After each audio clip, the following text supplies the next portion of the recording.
In Jesus' day, the Pharisees loved litmus tests. They had all these rigid rules, they had these standards that gave them a quick and easy way to distinguish between the godly and the ungodly, the committed and the uncommitted, who was in and who was out. And by following every letter of the law, it ensured that they were at the front of the pack when it came to faith. The name Pharisee literally means the separated ones. So here's my question for you today, folks. 2,000 years later, has much changed? Aren't we accidentally a lot like the Pharisees sometimes? I mean, let's be honest. None of us wants to be average or ordinary. Don't we have the tendency to look at others through the lens of our own sort of litmus tests that make sure that we, like the Pharisees, are front of the pack Christians?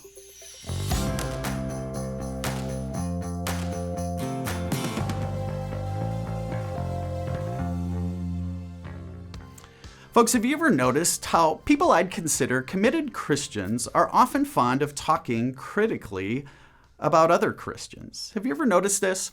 We have stereotypes, you know this, of other denominations and other churches that we regularly use.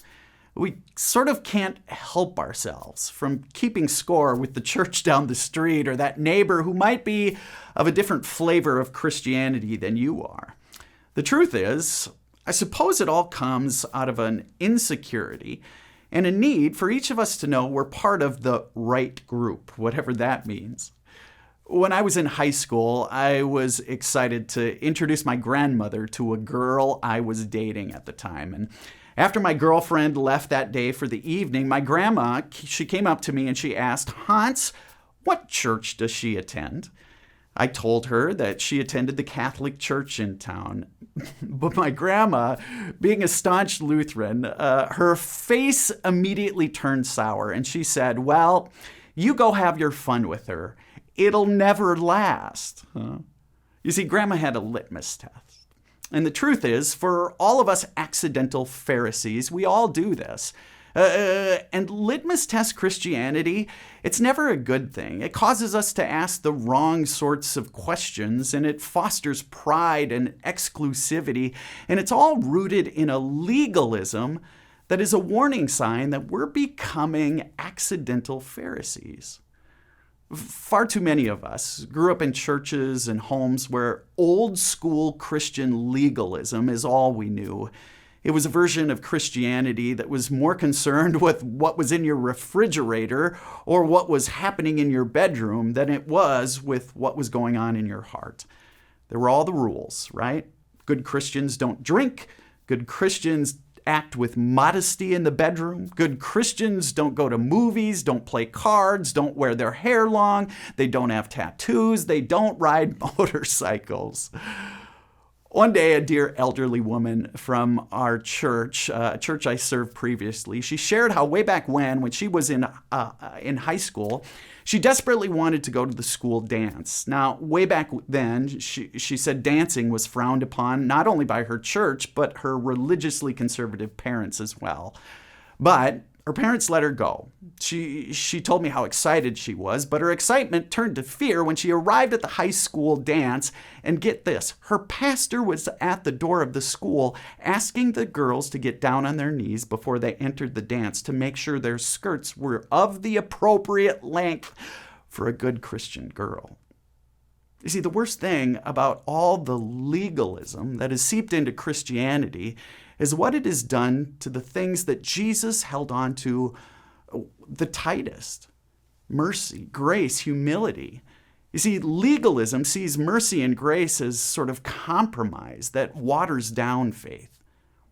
Jesus, he was at the synagogue on the Sabbath, and a man with a shriveled hand came up to him. He had some ailment or deformity, we're not sure, but now one of the rules the Pharisees strictly enforced were the Sabbath rules. No one was to work on the Sabbath. So Jesus, he's sitting next to this man with this ailing hand. He must have been in pain, and he uses this opportunity to teach about legalism and mercy.